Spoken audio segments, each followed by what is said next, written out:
আসসালামু আলাইকুম রহমতুল্লাহ। আমি হুমায়ুন বিন এজাজ বলছি।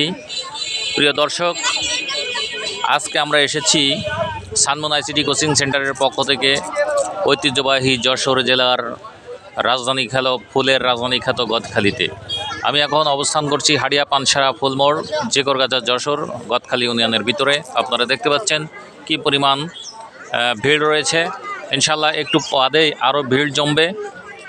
এখন চলছে ফুলের মেলা। আজকে অবশ্যই শেষ দিন, এই শেষ দিনে আমরা এসেছি।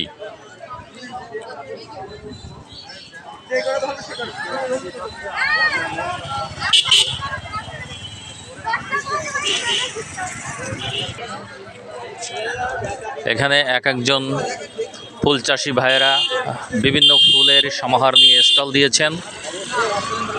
আসলে দেখার মতো, যেই এখানে আসেন না কেন, ফুলের তোড়া মাথায় দিয়ে তারা এখান থেকে বিদায় নেন। অনেক সুন্দর পরিপাটি যশোর জেলার ঐতিহ্যবাহী গদখালি ইউনিয়নের এই পানিসারার জায়গাটি ফুলমোড় নামে খ্যাত। অনেক প্রিয়তমাকে তার প্রিয়জনেরা ফুল কিনে মাথায় ফুলের বেড়ি পরিয়ে দেন।